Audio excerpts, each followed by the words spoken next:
Good evening, everybody. September 17th, 2021.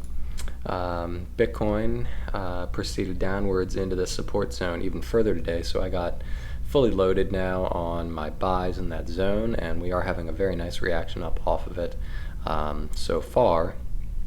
Obviously, we don't want to count our chickens before they hatch, but I think there's a very good chance at this point that we get into this zone, at least 49 to 49.6, which is what I've been looking for. So I'm just going to kind of move this box over so it matches up where price might actually hit it. So this correction here was pretty simple ABC, I would say. That's what it should look like. You know, obviously this is really choppy. We kind of have an ABC within A, ABC within B, ABC within C. So it was unclear whether or not this was the end of it or not. Obviously, it came down further again, and like I said last night, you can't really trust these breakouts. We often see false breakouts and then actual, breakdowns and then actual breakouts again. So I wasn't really relying heavily on that, but we can, now that we've kind of had that false breakout, false breakdown thing happen, this trend line might be a little bit more reliable here for us. So it looks like unless something drastic happens within the next 15 minutes or so, we may very well close above that trend line or open the next one outside of it anyway. So that would be a good sign for continuation here. Let's go down really low time frame here, see if there's anything that we can make out. There's kind of our low point there. I think low time frame, like super low time frame, that might be our 1-2 to kick us off here. Let's see if anything else makes sense. There's sort of 3, so then the little micro 1-2 went to the 6-1-8, then down around between the 2-3-6 and the 3-8-2. That looks good.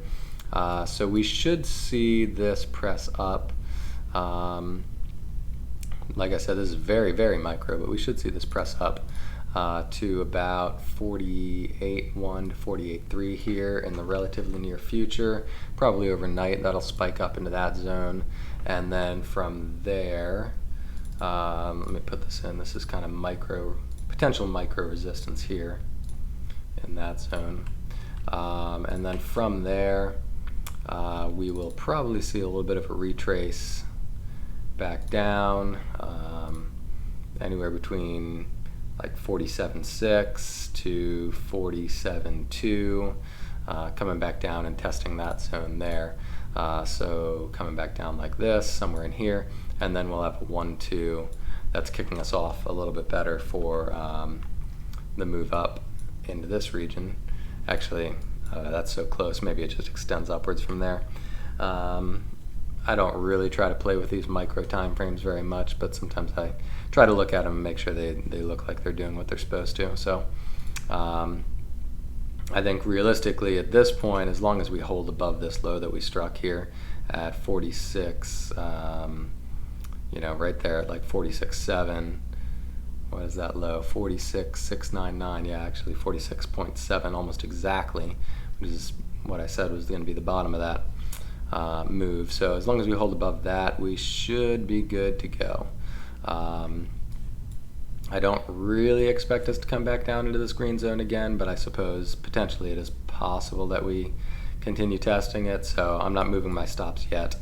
I'm going to wait until we get into this zone to start moving my stop up, take some profit off, and then move my stop to break even, which at this point is like 46.9.